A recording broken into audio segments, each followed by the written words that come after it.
Okay, welcome to Satsang.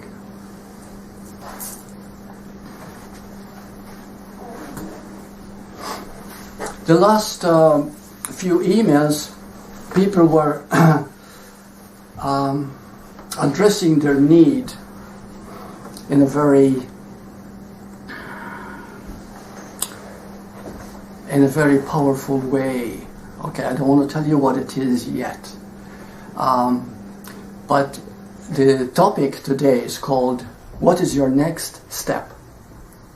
And you will find that if you follow this, you'll begin to realize what it is your next step that you need, actually. So I'd love to do a lot of exploring this evening together, okay? If you take the challenge, if you take the plunge and take the lesson that you are supposed to be having now, which is already happening, but we'll look at it, you'll find you can have a breakthrough or really find a lot of freedom in your nature. Okay. Now, this first email is going to give us an indication of what the subject is about. Don't mind me. Now, before I mention the subject, I get a thrill out of Burt. Before I mention the subject, what I'd like to do now is, if you just take a moment, okay, and feel that you're going deep within, so that when a word is mentioned, you will feel the impact of what it actually means in you. So when you explore it and you feel it, you'll begin to understand things in a whole new way. Okay, good. Okay, now this is the first email that I've got that sparked the subject today. And it says, I found out that I feel so much fear. For years it felt only as a block. And now, since I started to really look at what is, I noticed that it is fear. And it transforms into anxiety a couple of times a day. Just for a few seconds. In situations when somebody is coming that I don't know very well. Meeting new people. I know that this is normal, but to me it is not. I feel so blocked. That block creates anger because I feel like something doesn't want me to move on. It literally feels like that. Could you please make a video about fear that acts as a block? Because I know that everybody are experiencing this, but it just depends upon how strong the block is. I would love to hear what you have to say about this topic, Burt. Okay, so that would be number one. So this is the key. Now, how many times do we feel fear every day? Did you know that 95% of the time we're living in fear? Did you know that every time that you are not feeling love in your heart, you are in fear? Did you know that doubt, confusion, insecurity are all fear? So this is what's going to be interesting, because fear is also part. See, we're talking about, it's true, we were born with survival fear. Survival fear is a natural thing. If a car is coming at you, you get out of its way. If you're being chased, you run, okay, by a bull or a tiger or whatever. This is survival fear. But what we're talking about in these modern times exactly is psychological fear. It is a fear that wants you to run or do something about it, in other words, okay? But it stays inside you as an anxiety. If this is not dealt with, this anxiety can lead to panic attacks. If it's not dealt, when panic attacks strike, it can go to deep clinical depression. And eventually to a form of madness. So this is what is happening all the time to what we call the ego, psychological fear. Psychological fear, I'd like you to see the beauty of it, because once we start dealing with it, we will see exactly what we need. Everybody has fear. There isn't a human being who doesn't have some form of fear. And everybody has a certain amount of fear in this area or that area. It all starts from self-consciousness. Okay, self-concern. Studies have been made, for example, in the States, that most people suffer stress. What is stress? See, the doctors don't tell you what it is. They just give you tranquilizers or drugs or whatever, and they tell you rest, take it easy, whatever. But nobody tells you what stress is. It is self-concern. I wonder what's going to happen to me. I wonder if it's going to work out. I wonder if I'm able to do it. Maybe I'm not loved enough. Maybe I'm not wanted. Maybe I feel this and I feel that. Blah, blah, blah. So this fear is constantly in us. But once we start to deal with it, it takes us to that next step. So many people write me and they say, Burt, I feel blocked. I've read so much. I've read every book. I've seen every video. I've done it, but I'm still living in fear. Yes, and I write back. Because you're still trying to get rid of fear instead of using it as a lesson. Fear is a lesson in lack of love. But you might say, lack of love? Yes, because your nature is love. You don't need to do anything to be loving. In fact, if we understand what fear is, we will find that fear cannot exist in the now. It can only exist in the present time, but not now. And let's begin to understand that. You see? So let's go deeper by reading the second email. And incidentally, before I read this, could you tell me what you feel fear is? How does it strike you the moment you hear the word fear? I want to know about feeling. I don't want to know theories or psychological studies, okay? Just tell me, yeah. Well, what comes up for me is that it's just the unknown. Like the unknown, that's very good. It's right here, it's not even going into what the fear is about. So the unknown, really, we're afraid of, right? Okay, which it really has to do with the future. Okay, what another point that causes fear, besides the unknown? Because it's all part of the unknown. It's tension. Yes, but what causes the tension? That's stress, right? It's a fear that we're going to lose something. Okay, feel it out. Maybe you're going to lose your life. Maybe you're going to lose your health. Maybe you're going to lose your reputation. You're going to lose the one you love. You're going to lose your money. It's all fear, the fear of loss of life, almost. Loss of life, yeah. So fear of death has a lot to do with it, isn't it? Okay? So, which is really the fear of ego death, really. The death of who we think we are, losing that. And the reason we fear of losing what we feel we think we are, the fear of that is because we don't know who we are. You see? Because once we know who we are, which is the very love that we seek, because we're always seeking ourselves, we're always looking for ourselves. Okay? The moment we start getting in touch with that, which we'll go into now, you'll see how simple and beautiful it is, you'll begin to touch upon that fear. And the moment the fear comes, instead of running away, you get in touch with it. It can teach you so much. So much. Okay? And from the many emails that I got, I'm hoping that you're listening to this and make the most of it. Okay, yeah. And then we can actually have compassion for the seeker who is experiencing the fear. Right. And where there is compassion, the light doesn't allow that shadow to take control. Right. That's right. Because you see, at the moment of compassion, this is beautiful. Okay, at the moment of compassion, fear cannot exist. But it has to be self-compassion. For example, if you suffer a fear, okay, and you have self-compassion, in other words, you are learning to accept it as a lesson, and so you have self-compassion, which is also a form of self-love, right? Loving yourself. And at that moment of loving you, fear cannot exist. Now here's the second email, which by asking what he did is going to help us a great deal to go deeper. He wrote, after experiencing the present moment, what does one do in this world? A world so focused on time. Every time I experience the moment, I feel bliss. But then I look at my watch and realize that it is time to go back to work. Time to get money. Time to focus on the world we live in. A society focused on time. Experiencing the moment is like getting a hug from God. It makes my day much better and allows me to keep going, keep striving for improvement. For helping me achieve this experience, many thanks, Burt. Okay, so let's go into, now he gave us another hint, which is very good.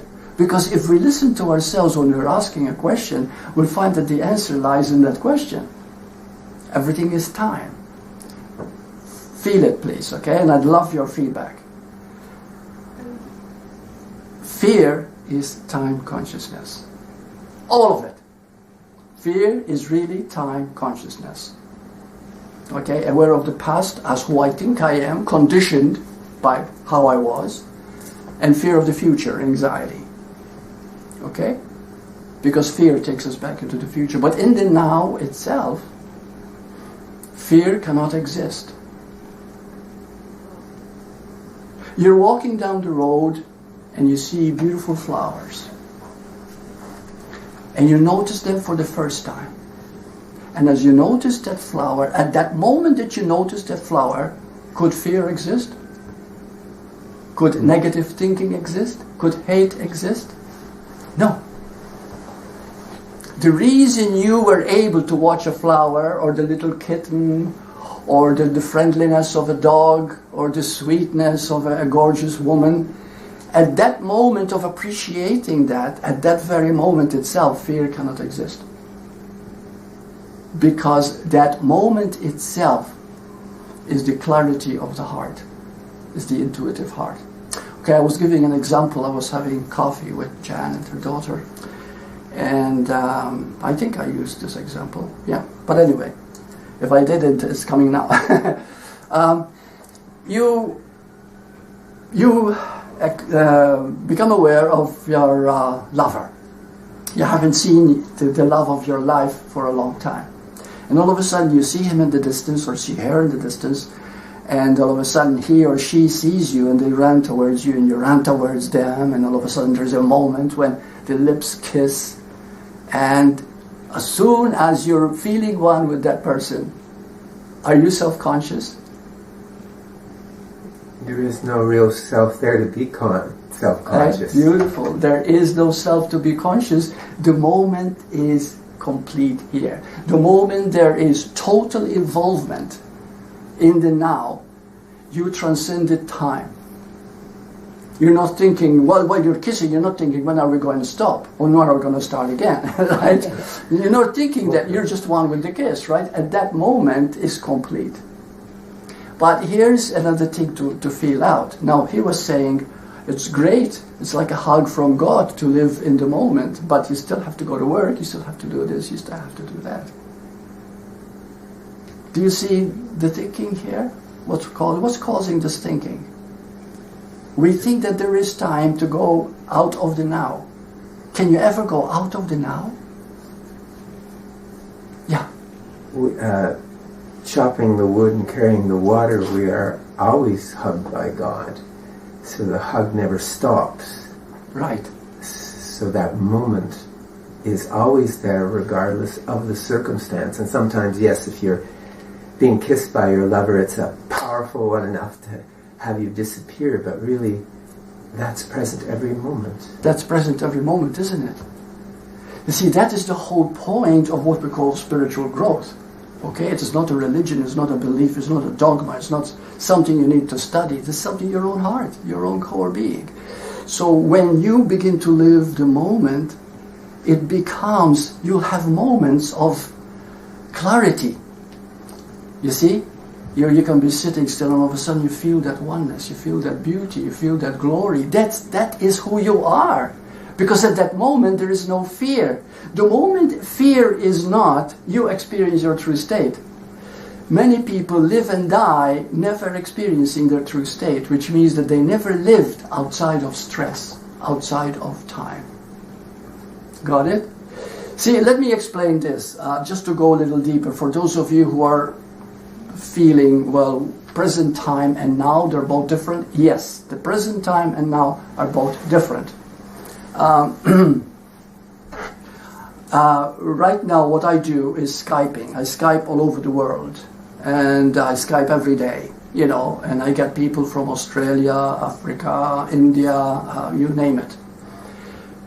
What is interesting is that time and space is irrelevant while I'm Skyping, because this could be Monday that I'm Skyping this person, but it is their Tuesday or something like that, you see.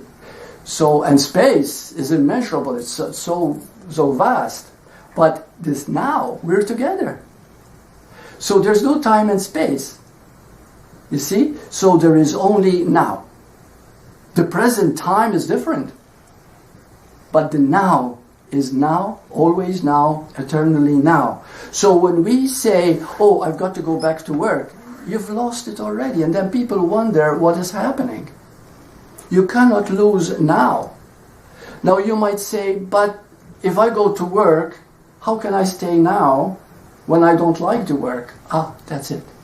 If there is no love, then there is time consciousness, and then there is stress. So, yeah. But even if you don't like the work, you can love yourself and have compassion for yourself suffering in that situation, and therefore you move back into the now. Very good. So you can always use a form of suffering. You can always use the situation that you find in, not having need to change it, by simply learning to love. You see? And learning to accept. The moment you do that, okay, there is an immediate absorption into the now. And then you'll find your work is good. Everything is good because you're no longer time conscious. You see? So it is time consciousness that creates all the known stress and diseases, mental and psychological. You see? But when you are totally in the now, you see, what happens is there are many, Bill was talking to me today and he was listening to some Buddhists teaching mindfulness. Okay? Did you know that mindfulness brings you capacity to live now? So that even when you get out and live everyday life, you can learn that mindfulness to the point where you begin to live now more and more and more times, so that you're not longer conscious of time. Now, mindfulness is another word meaning also direct experience, witnessing, and forgiveness. What is the difference between these four? Can you tell me what is the difference between the four of them? No difference. There's no difference. No difference. Okay, tell me the similarity they all have. It's all practicing presence. It's all practicing presence. Very good. Very good. It is all practicing presence. So you can call it witnessing. You can call it forgiving. You see, when people read the Course in Miracles and they say, well, Jesus advocates forgiveness. Okay? When he was crucified, he forgave his tormentors. And he says, how can you do that? Okay? Because forgiveness is, there's no one to forgive. It is only now. Okay? And this is something that is attained when we begin to realize that the moment is complete. In the moment there is fullness of being. You see? So forgiveness, the Course says, when you realize that there's nothing to forgive. So it is also witnessing. Witnessing means that you can look at something so completely in the moment, you see, that when you look at it completely, you bring presence into it. In other words, you bring the awareness of now into it. Well, the moment you bring the awareness of now into it, time is taken away, isn't it? The moment time is taken away, you are in love. And that's what is called loving God, with all your heart, with all your soul, with all your mind. You see, that's what really meant. Because God is the being that you are. You see, the very energy and fullness. So therefore, that's what forgiveness does, that's what witnessing does, and now let's see direct experience of what is. Experience what is.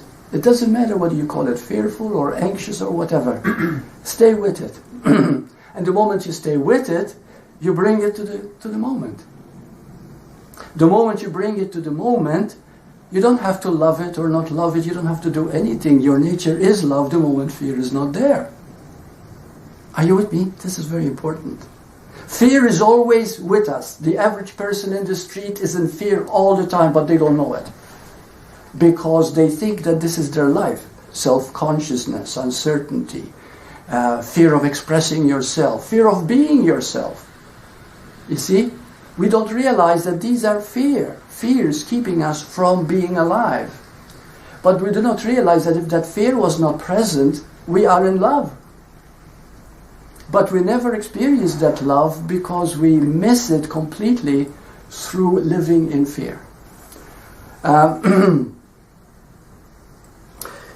I have a third email, but before I go into and looking at it a little deeper, yeah.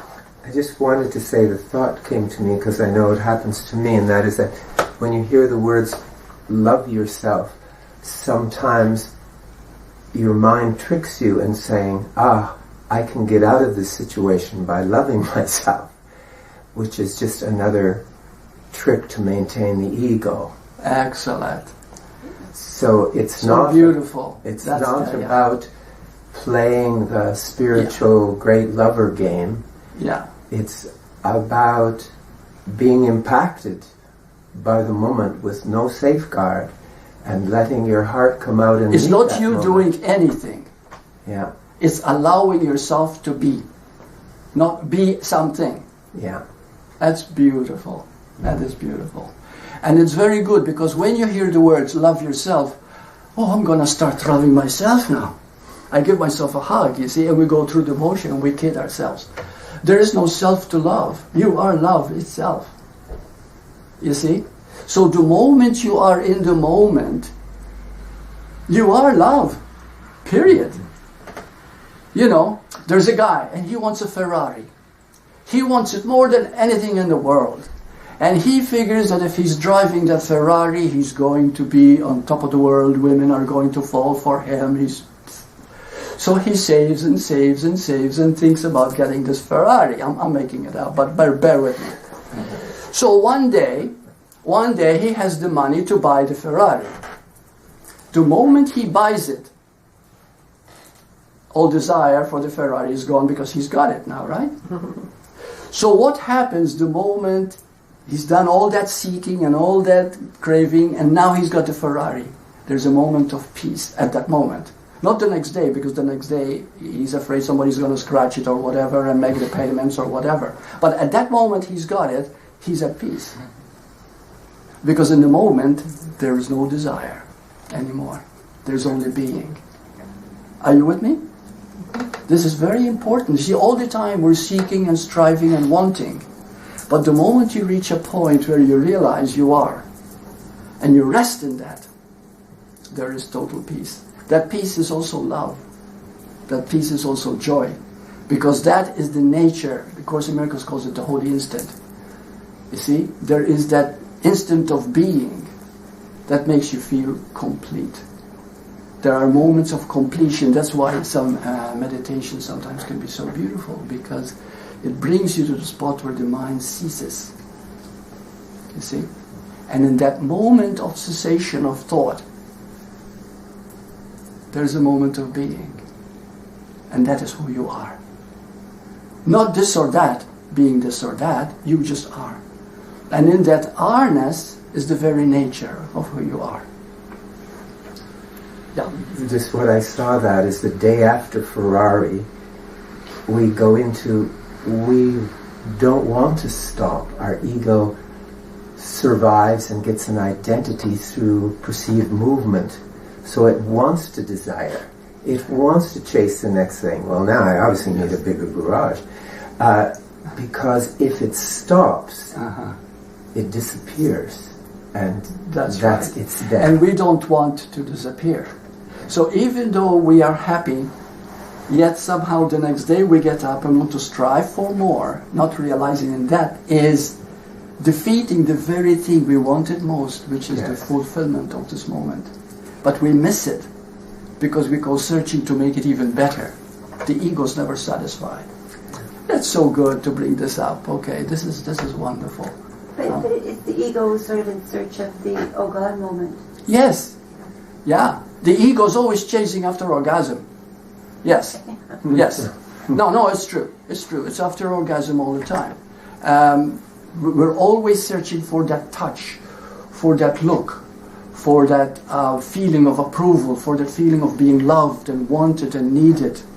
You know, for example, on the internet now, people seeking relationships, it's rampant. Everybody's making money out of it, you know, and pornography is making millions every year. So therefore, why everybody wants orgasm? But orgasm is not just sexual, okay? It is also emotional and it's also spiritual. You know what the greatest orgasm is? Disappearing, or being one with all there is. Being one with all there is. That oneness is the highest rapture. The highest orgasm is that rapture. So the paradox is that the ego seeks what it most deeply fears, but it never lets itself quite have it. That's right. It just stays. That's right. That's right. So we're always seeking something that the mind conjures up, not realizing that what we want most, we are afraid of most. Yeah. You see? Right. And even the spiritual search is about that too. Spiritual search too. You see, you come upon a path, and it doesn't matter, even if it's A Course in Miracles. It is still a path, so therefore you make it the only thing. You see? And every time you segment something, you dogmatize it, whatever the word is, right? You make it the only way, you've lost it. Because it's holy. The key is wholeness. We are all one. We are all the same. No one is better or worse. You see? And that is the whole experience. See, if we deny ourselves, or you might say, is fear wrong? No, not at all. Fear is our greatest lesson. But if we deny it, if we fight it, if we run away from it, if we try to get rid of it or try to fix it, that's where illness comes in. That's where psychiatrists comes in. That's where doctors come in. You see? But the point is, how are we going to deal with this? I'd like to go into the third email I got. Hi Burt, I do not want to disturb you, but I really need to get something straight. From the video, blah blah blah, that I talked about, something of the now, you say that the moment you are being now, you forget yourself. My question is, do you mean I forget my feelings and emotions and being just now? Because I want to find myself. And to do that is being now, being empty, right? And what purpose makes interests and hobbies? What purpose makes being conscious? I know the meaning of being now and awareness, but I think about what purpose feelings and emotions have.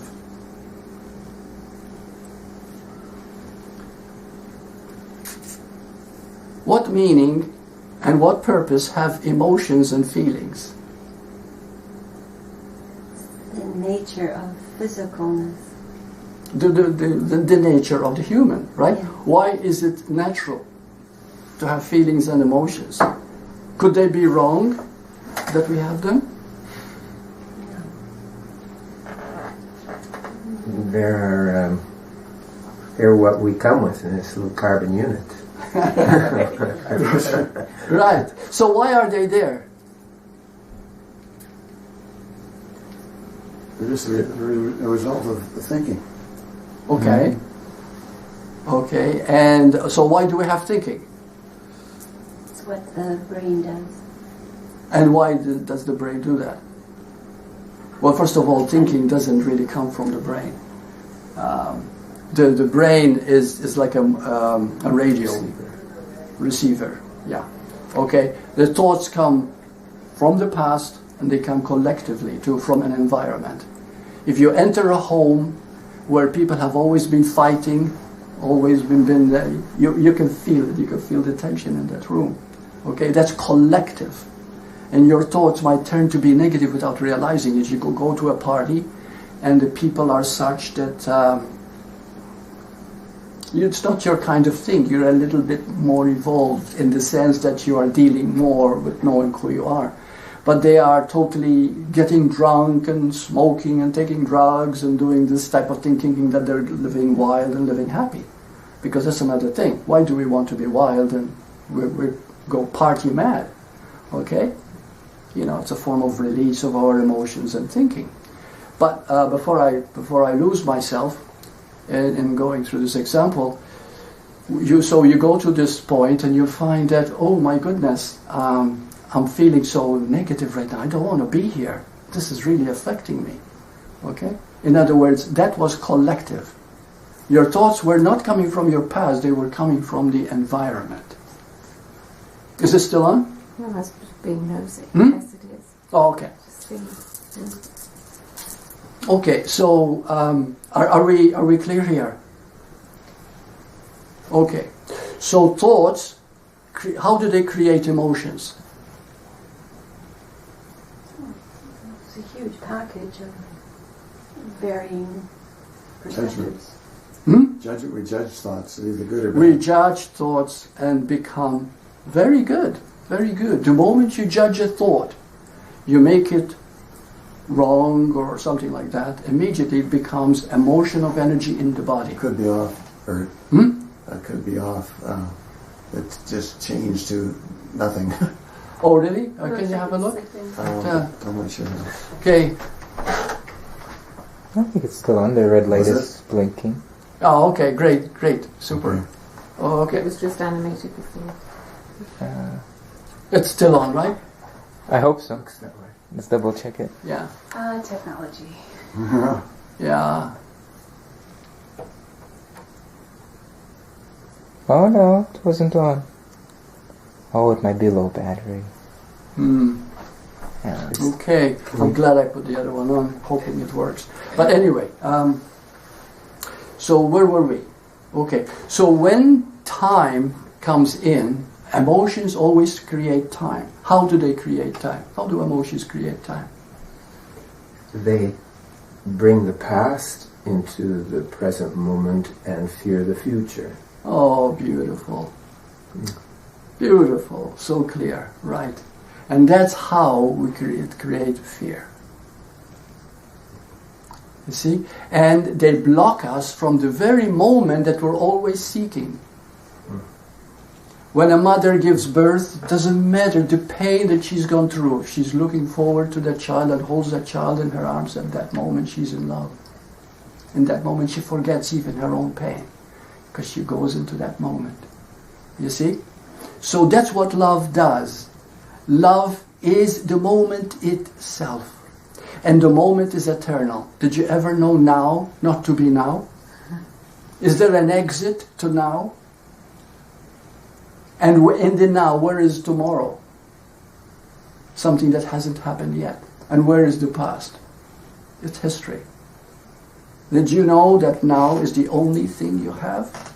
And what if you realize it? And that it is your true nature? So then the fear of death falls away too. You see? It's all about the power of now. All of it. All of it. So, so how do we deal with fear when it happens? Suppose you had somebody wants to give me an example of how you dealt with a particular fear, of how you would go about it, how you would look at it. How would you look at a fear? Anybody? I think back to my younger days, I had less fear, a lot less fear, because I wouldn't question what my plan was. I would just do it. Okay, but suppose you had a fear.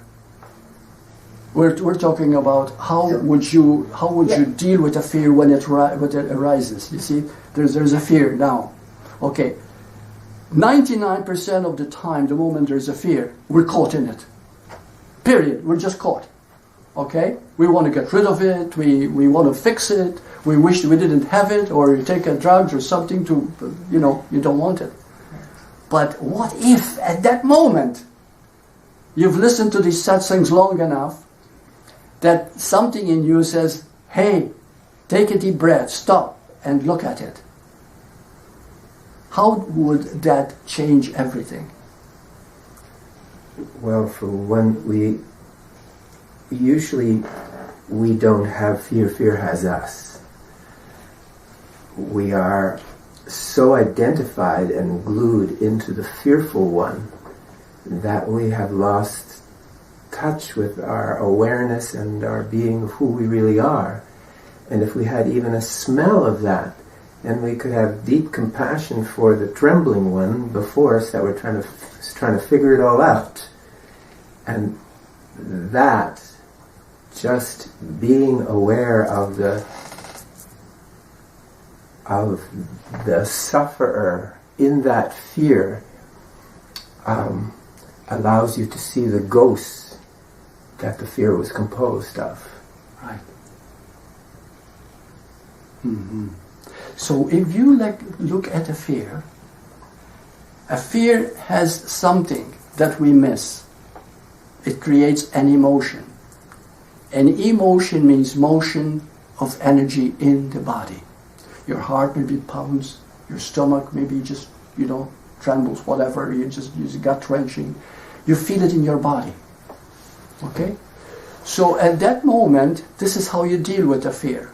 If at that moment you create the presence that Namgyal was talking about, and you come into the moment, and you take a deep breath, and say, what does this fear, this feeling look like?